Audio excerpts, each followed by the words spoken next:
Hi, and welcome to Getting Low with Ryan, the world's okayest but non-consistent podcast. We've been absent. COVID. We have been absent. But I actually got assigned a project for my AP Lit class, and that's our return. So, y'all may get a double upload today because this Red Bull's really kicking right now. So, that's great. Just the sheer willpower of my body is getting me through this right now. Absolutely. So, I was assigned a project in my AP Lit class to talk about different themes throughout literature, like books and movies, and how they compare. Like, which one's more effective? Like, suddenly we're in science. So we watched The Hate U Give. Christina watched it for the first time, cried. Yes, like at least 4 times with that throughout the movie alone. Right, because it's such a powerful movie. It's about this girl who she lives in kind of a lower income community, and she's just black, but she also goes to a predominantly white private school, and her friend gets shot by a police officer, and a whole bunch of stuff happens. She has 2 brothers named Khalil and Sakani, and their names all mean things. And You mean 7? 7, what'd I say? Khalil. Oh, Khalil's the guy who dies, my bad. Anyway, so I was like, this movie has made such an impact on me. Not only the movie, but I've read the book. Christina has not, however, but I'll forgive her this one time. And there are major spoilers in this, so like, if you haven't watched it, you should watch it before you listen to this, because that's important. So, do you want to talk about the first theme of police brutality in this movie? It's definitely white privilege. Oh, White privilege Amen. to the max. And it really shows within her own friendship with Haley. oh, Haley. And how easy white people can get by acting black or thinking that they can pass as some sort of black in their own mind and still keep their privilege, like they said Right. in the movie. And it's also about like how police treat black people over white people, and how they get shot more easily than someone like me would, than someone like you would. And it kind of just puts in your face. It's like, hey, this is what's going on. So the movie starts with Star's dad giving her a talk about what to do if you get pulled over and how not to get shot and stuff like that. The mom, Lisa, is like, you need to calm down. She's like 7, and the dad's like, okay, well, you can never be too young. Gives them this paper about a 10-point program and basically how to stay safe. Khalil did not follow that program. Khalil probably didn't have that serious of talk. Yeah, he did lose his mom to crack, and his grandma had cancer. But we'll get to that. So a little bit about Khalil. He was Star's childhood best friend, and they played Harry Potter together, but then when he grew up, he had to start selling drugs. Because obviously in a low income place like that, it's kind of the only thing. Which brings us to another theme. Perspective. Perspective is important as well as context. What did they say about like drug dealing not being optional? I think that's a myth, like a sham, not a myth, but like if there's no place to get a job, what are you supposed to do? It's not like they have like Walmarts. Yeah, you can't just snap your fingers, get a job, easy peasy lemon squeezy. And it's harder for people of color. Like you have to, well, not you, but if whoever's listening is, you know that you have to change your voice, you have to change your hair, you have to change everything about you that makes you unique in Just order to make to a just white pass, man happy.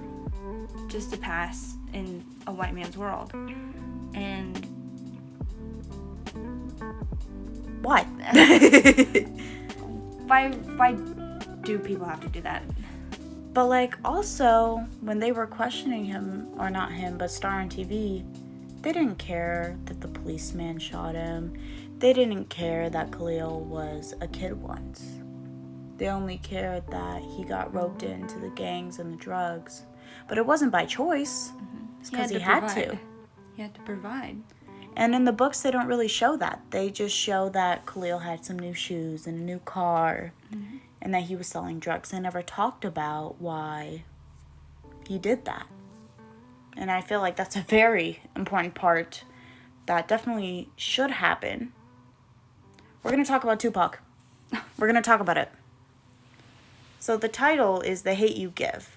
What that means is it was a Tupac song. And what he said was, the hate you give little infants fucks everybody. Yeah, would you like to explain what that means? I just saw the movie. Okay. So basically, it's like African American children, whether they're treated differently by other kids on the playground, teachers, stuff like that, it comes back. And then when a black man is shot by a police officer or any person of color is treated differently, it's a big deal. But it's rightfully so, because they have always been treated differently. And that ties into the end because, spoiler alert, the youngest brother, Sakani, ends up aiming a gun at the big gang leader who's trying to kill Star because she talked about how he roped Khalil into the whole drug world.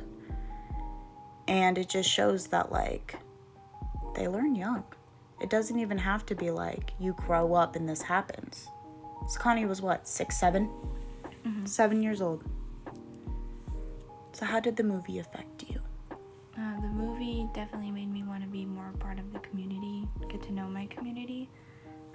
Know your neighbors. Yes, know the people that you're around and how you can help them and just how you can thrive as a community.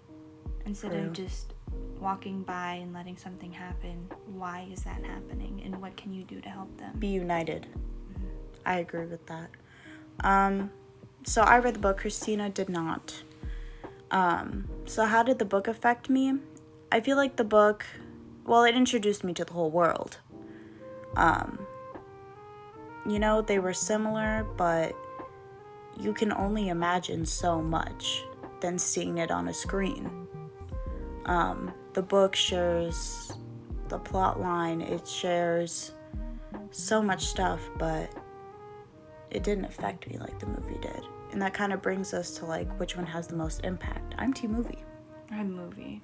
Because people who don't live this life, they can read a book and be like, oh, okay, whatever. Yeah. But when you see it happening with your own eyes, and that just hits your heart immediately. Like the protest that happened here in Bentonville, like the Bentonville one was completely out of hand. Oh, yeah. Even before the one that we both went to. Right. That one was community driven. Right. People that Faith knew, that I somewhat got to know. Right. Just, it was... And you know It was what? amazing. It didn't matter if you were white or black, Hispanic, whatever you were. If you were here to You were support the there. cause, you were here. And no one said nothing about it. Because in Bentonville, it completely got out of hand, but the ones in Fayetteville They were so peaceful. perfect. Chef's kiss. Chef's kiss, indeed. So why do you think that the movie is better than the book? As well as, like, just being able, if you grew up in that, like, area compared to growing up in a Like me. suburbed area. And just being around violence compared to being around no violence. And that's where white privilege comes from. Not saying all white people live in crazy suburbs. I mean, I lived in a trap house for like half my life. But I definitely think that African Americans have a huge disadvantage off the bat. And that's what Tupac was trying to say. And I think that if he were still alive today, he would be here for this movie. So I give it a 5 out of 5. 6 out of 5. 10 out of 5? Infinity out of 5. Because this movie, like, it shows you, like, step by step, well, somewhat, like, she didn't even get a break after the murder happened. She didn't even just grieve. She just did what she had to do. She woke up, threw up, And she's like, I'm good. cried, had to go to school, just Right. live her life, Go to live the a funeral, different, go to his mom's house. live a different, what she calls Star 2.0, Star 2.0 at her rich people school. and just having to battle. It's an identity battle. Yes. And just keep quiet about what happened to her when really she wants to scream into the whole world. Which she did this at the is end. what happened, yes. Right. She grew the courage and she stood up for what she believed in and she just took it and ran. Right. So, I think that the themes in this movie are pretty clear. And I think that they are very powerful things. And I think that the movie portrayed them better than the book. That is my opinion. I'm right, you're wrong, shut up. It definitely shows you the person that you are if you're on the right side of the story or if you're on the wrong side of the story. Exactly. You know what? Tupac's still teaching us lessons from the grave. I'll say it. So this has been our comeback episode of Getting Low with Ryan. Lowe, not L-O-W. Thank you. Anyway, I'm Faith. And I'm Christina. Bye. Bye.